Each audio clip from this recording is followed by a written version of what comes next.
The moment Kaido and his mother vanished into the shadows, Rin let out a long, dramatic sigh. The kind that said, "This is all your fault, Momo," and then promptly sat down on the rooftop ledge like she was waiting for a bus, which, in Kagari, you often are. I, of course, being who I am, flopped down beside her with a groan and leaned back against my hands, staring up at the stars. Not that you could see them, what with all the lantern light and occasional smoke from someone's cooking fire, but it's dramatic. Well, I said brightly, that was something, huh? Rin shot me a look that could have curdled milk. Momo. I sighed because she always says my name like that when she's annoyed with me. All right, maybe we shouldn't have let Kaido-san go alone. She groaned so loudly that the cat from earlier, which had been watching us from a nearby rooftop, bolted into the shadows again. I grinned. See, that's what happens when you don't listen to your instincts. Rin pinched the bridge of her nose, her tail flicking with controlled agitation. Momo. I ignored her as usual. But seriously, do you think his mother was really his mother, or was it some kind of trick? She sighed long and dramatic, but she didn't answer immediately.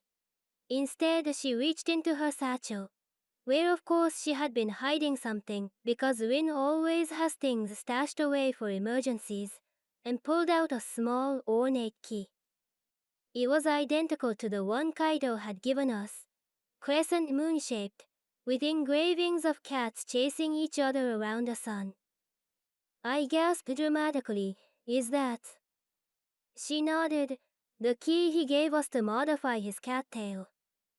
I blinked rapidly, because when isn't blinking rapid appropriate in a moment like this? Wait, so you've had it this whole time? Rin shot me a glare that could have melted steel, but she didn't deny it. I groaned and buried my face in my hands. Oh no. She sighed because she hates when I do this, but she doesn't hate it enough to stop me. Kaido said we were supposed to protect it. That means keeping it safe. I perked up, because if there's one thing about stories like this, it's that the side characters get to have their moments too. Protect it, like from enemies, or ghosts or roaming cats with grudges. Rin groaned so loudly that a nearby pigeon startled and took flight. I grinned, "You're no fun." She rolled her eyes, but she didn't argue further. Instead, she held out the key, her expression serious, which, for Rin, is very serious indeed. "All right," she said, "we need to hide this somewhere safe." I blinked rapidly, because when isn't blinking rapid appropriate in a moment like this? Hide it, but where? The workshop, your room, under a rock. Rin sighed, long and dramatic, because she hates when I suggest ridiculous things, but then she said, "My apartment, it's quiet. No one goes there except me." I gasped dramatically, because when isn't dramatic gasping appropriate in a moment like this? "You mean, we're going to your place?" She shot me another glare that could have melted steel, but I saw the way her tail flicked with something like reluctant excitement. "All right," she said, "but if anything goes wrong." "I'm blaming you," I finished for her, grinning. Rin groaned, because she hates when people say that, but she doesn't hate it enough to stop me. Rin's apartment was a small, cozy space tucked away in the upper floors of an old building, a place where the walls were lined with books, some of which I may have accidentally knocked over while exploring, and the air smelled faintly of lavender and old paper. It was quiet here, too quiet, like the kind of silence that hums with secrets waiting to be told.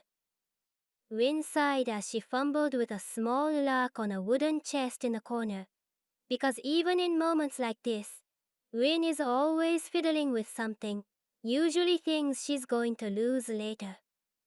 "I keep it here," she muttered. "No one knows about it except me." I perked up, because if there's one thing about stories like this, it's that the side characters get to have their secrets too. A secret chest, Rin, how exciting. She shot me a glare that could have melted steel because she hates when people call her things exciting. But then she sighed and said, "All right, let's put it in here."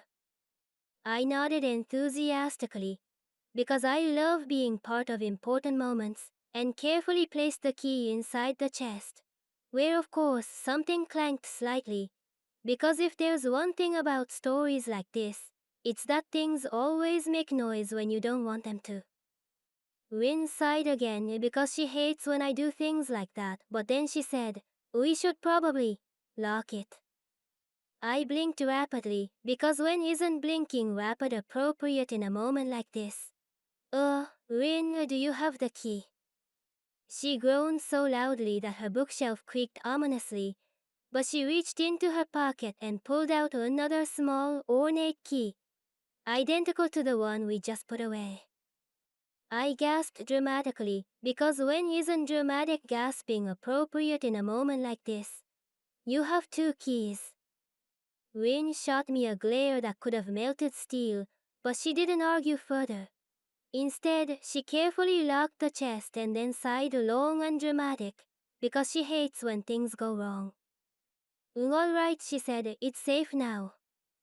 I nodded enthusiastically, because I love being part of important moments. But then a thought occurred to me, and I gasped dramatically, because when isn't dramatic gasping appropriate in a moment like this? "Rin, do you think Kaido-san knows about the other key?" She groaned so loudly that her bookshelf creaked even more, but she didn't argue further. Instead, she just stared at me with an expression that said, "This is all your fault." I grinned. Well, Rin sighed long and dramatic because she hates when I ask questions like that, but then she said, "Probably not." A silence fell over us, one of those moments where the weight of what's to come presses down like a storm cloud. Then Rin sighed again because she hates when things get quiet and said, "We should probably go back to the workshop." I nodded enthusiastically because I love being part of important moments. But then my stomach growled loudly because when isn't hunger appropriate in a story like this? Rin groaned so loudly that her bookshelf creaked even more, but she just shook her head and said, "Let's go before you eat the entire apartment." I grinned. "A deal."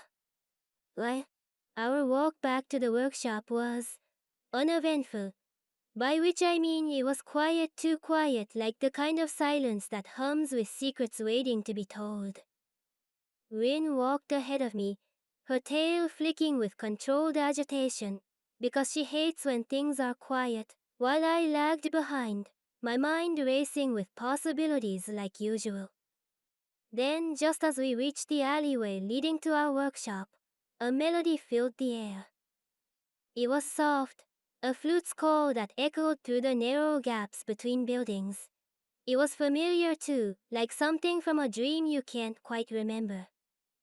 Rin froze, because Rin is always the first one to sense danger, unlike me, who stumbles into it with both paws.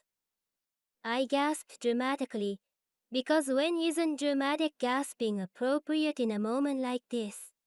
And turned slowly, as if I were in one of those old horror stories where the heroine knows something is watching her, but doesn't look directly at it because that's what gets her killed.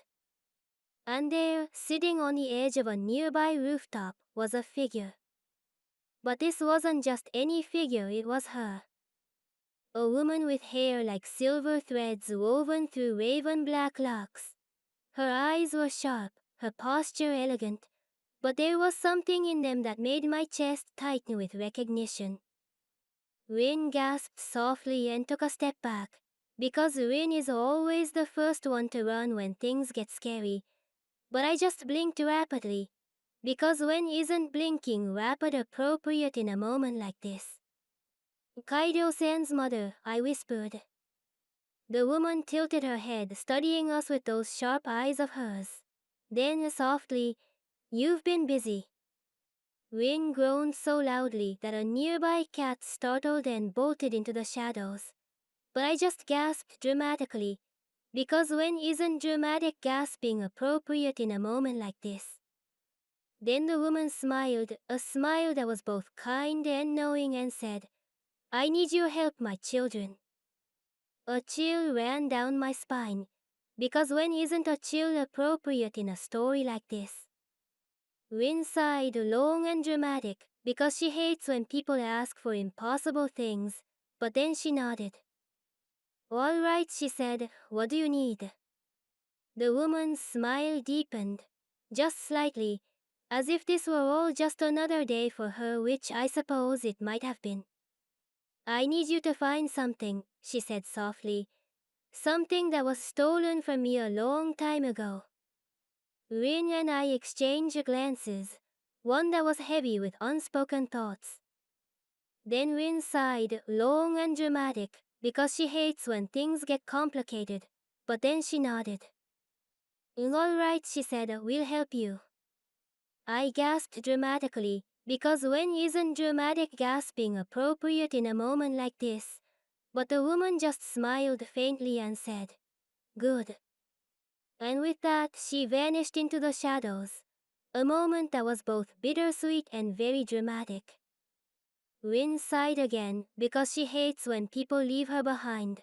But then she turned to me, and I saw the way her tail flicked with something like reluctant excitement. I grinned, so what do we do now? She groaned so loudly that a nearby pigeon startled and took flight. But then she sighed long and dramatic, because she hates when people ask questions like that, and said, We go find Kaido's mother's stolen thing. I gasped dramatically, because when isn't dramatic gasping appropriate in a moment like this? And just like that, our adventure took another turn. Well, to be continued.